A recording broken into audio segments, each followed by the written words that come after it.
Everyone, welcome to Raj economics and commerce classes. मैं हूं नीरज कुमार और इकोनॉमिक्स एमसीक्यू सीरीज का आज है डे नंबर 17, है ना। इस सीरीज आप सभी के लिए बहुत ज़्यादा इम्पोर्टेंट है।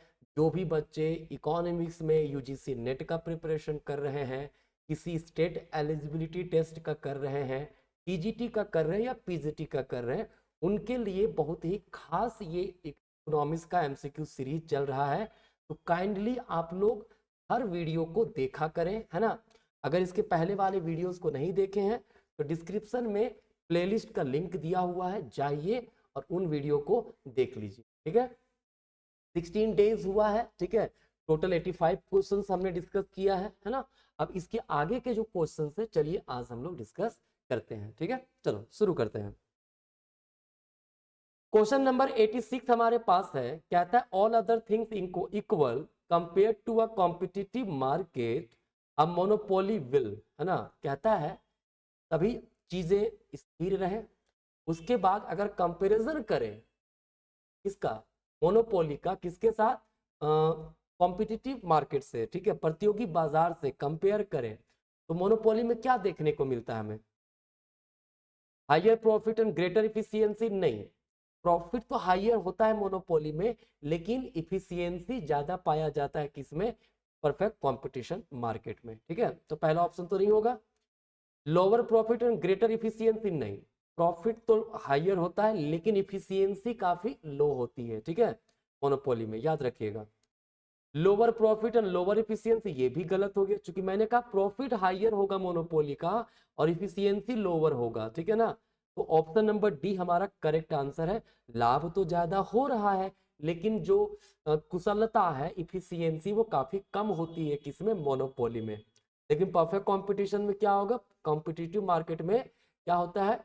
लोअर प्रॉफिट होता है, प्रॉफिट जो होगा वो लोअर होगा, clear.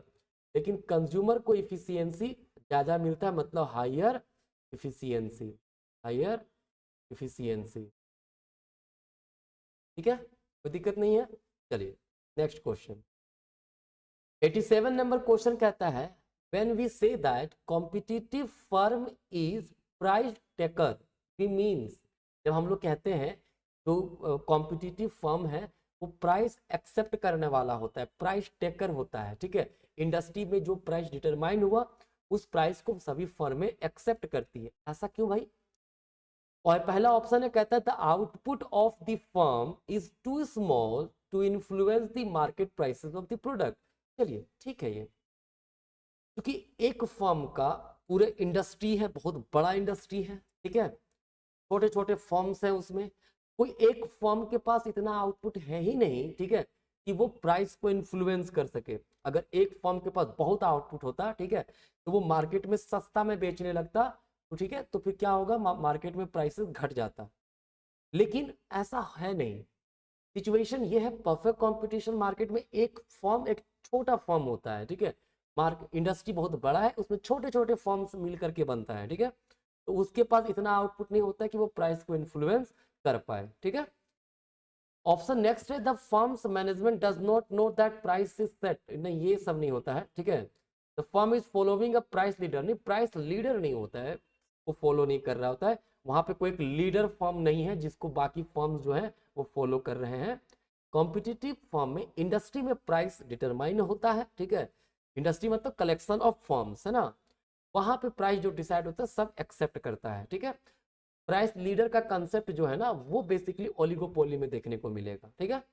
The firm producer less output to be set a higher price, नहीं ऐसा नहीं होता है, ठीक है। तो हमारा ऑप्शन यहाँ पे ऑप्शन नंबर ए ही होगा, है ना, कि फर्म का आउटपुट इतना स्मॉल होता है कि वो मार्केट प्राइस को इन्फ्लुएंस नहीं कर पाता है, ठीक है। चलिए 88 नंबर क्वेश्चन है, कहता है which one of the following is an example of barrier to entry, मतलब नए फर्मों के प्रवेश पे प्रतिबंध, है ना, इसका कौन सा एग्जांपल है?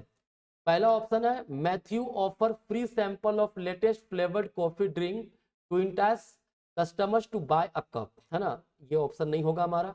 ये बैरियर टू एंट्री कहाँ है?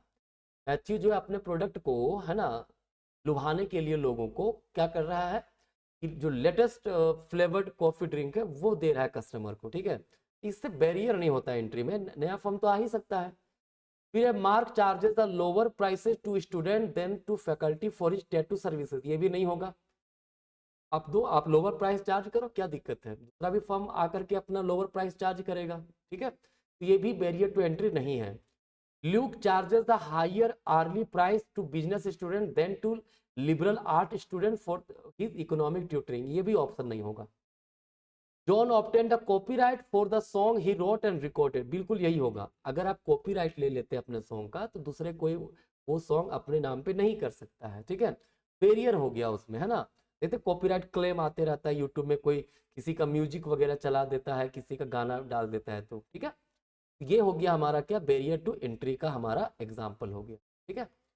चलिए नेक्स्ट है, देयर डिमांड कब faced by monopolistic competitive firm is. देखिए आपने पढ़ा होगा मोनोपोली में ये एआर होता है, ये एमआर होता है, ठीक है, और मोनोपोलिस्टिकली कॉम्पिटिटिव मार्केट में ये हमारा एआर होगा, ये हमारा एमआर होगा। दोनों में क्या डिफरेंस है, एआर को डिमांड कब बोलते हैं, है ना।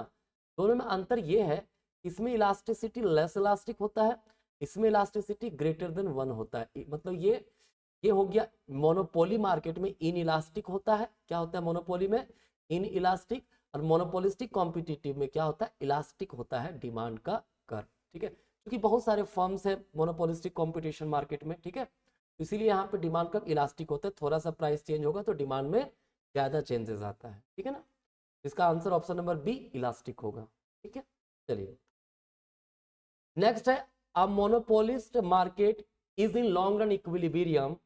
देखो अगर मैं बात करूं ना कि मोनोपोलिस्टिक कॉम्पिटिटिव मार्केट जो हमारा होता है, ठीक है, सॉरी मोनोपोली मार्केट होता है, लॉन्ग रन इक्विलिब्रियम कहाँ पे होता है भाई। देखिए ये हमारा एआर हो गया, काम करते हैं तो थोड़ा बनाते हैं, ये एआर हो गया, ठीक है, ये एमआर हो गया, क्लियर है, ये हमारा हो गया लॉन्ग रन मार्जिनल कॉस्ट, ठीक है, ये इक्विलिब्रियम पॉइंट यहाँ पे हो गया।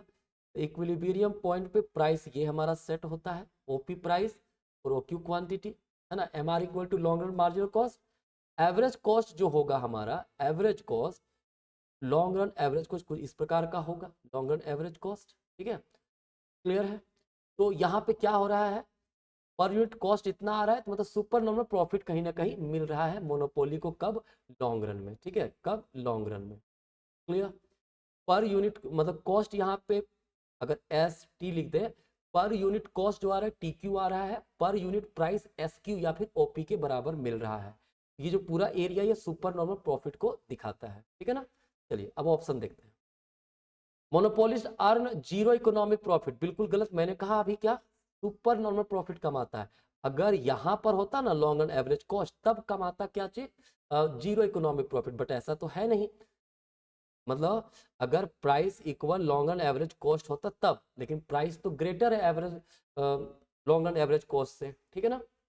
तो जीरो इकोनॉमिक प्रॉफिट तो हमारा ऑप्शन नहीं होगा, गलत है दूसरा, पहला ऑप्शन गलत है। दूसरा, production occurs when price equals long run marginal cost, long run marginal cost तो यहाँ इंटरसेक्ट कर रहा है, प्राइस यहाँ पे कहाँ है, नहीं है यहाँ पे, ठीक है, ये भी गलत है हमारा। Production occurs where long run marginal cost equals marginal revenue and price is not below long run average cost, बिल्कुल यही ऑप्शन है। प्रोडक्शन कहाँ हो रहा है, जहाँ लॉन्ग रन मार्जिनल कॉस्ट और एमआर इक्वल है, ठीक है, और प्राइस जो है वो average long run average cost से बिलो नहीं है, एबव है, ठीक है। तो हमारा ऑप्शन नंबर सी यहाँ पे करेक्ट आंसर होगा, ठीक है ना। तो देखिए आज का ये जो क्वेश्चन था हमारा हो गया। बाकी आप बीए इकोनॉमिक्स के स्टूडेंट हो, एमए इकोनॉमिक्स के स्टूडेंट हो, या फिर सीयूटी पीजी के स्टूडेंट हो, सीयूईटी पीजी जो मास्टर्स में एंट्रेंस के लिए होता है, ठीक है, फिर UGC net set economics commerce से आप कर रहे हैं, पीजीटी पीजीटी इकोनॉमिक्स कॉमर्स से कर रहे हैं, तो ये सारे ही सेगमेंट के लिए हमारा ऑनलाइन क्लासेस आप ज्वाइन कर सकते हैं through mobile application, play store से डाउनलोड कीजिए राज इकोनॉमिक्स RECC, वहां से आपको कोर्सेज मिल जाएगा। ये जो नंबर दिया हुआ इस पर आप व्हाट्सअप कर सकते हैं, इंफॉर्मेशन ले सकते हैं। बाकी आप अगर रांची झारखंड से हैं, हमारा ऑफलाइन सेंटर विजिट कीजिए, यहाँ पे ऑफलाइन क्लासेस भी चलता है, ठीक है। फिलहाल अभी ऑनलाइन कोर्सेज पे लगभग 50% का डिस्काउंट चल रहा है, ठीक है। चलिए आज कहीं तक रहेगा, ये डे 17 था, नेक्स्ट वीडियो लेकर के आऊंगा डे 18 का, ठीक है। बाकी चैनल बहुत ही जरूर, ये हमारा जो चैनल है बहुत ही ज़्यादा फायदेमंद है इकोनॉमिक्स के स्टूडेंट्स के लिए, है ना। बाकी अगर आप यूपीएससी, बीपीएससी, जेपीएससी का तैयारी कर रहे हैं और इंडियन इकोनॉमी में समस्याएं हो रही है, इकोनॉमी के करंट अफेयर्स में समस्याएं हो रही है, तो यूट्यूब में सर्च मारिए इकोनॉमिक्स विथ नीरज, है ना। नया चैनल है मेरा, उसमें यूपीएससी, बीपीएससी, जेपीएससी से रिलेटेड कंटेंट आ रहे हैं इंडियन इकोनॉमी के लिए, ठीक है, प्रीलिम्स मेंस दोनों के लिए, ठीक है। चलिए आज यहीं तक रहेगा, मिलते हैं नेक्स्ट क्लास में, धन्यवाद।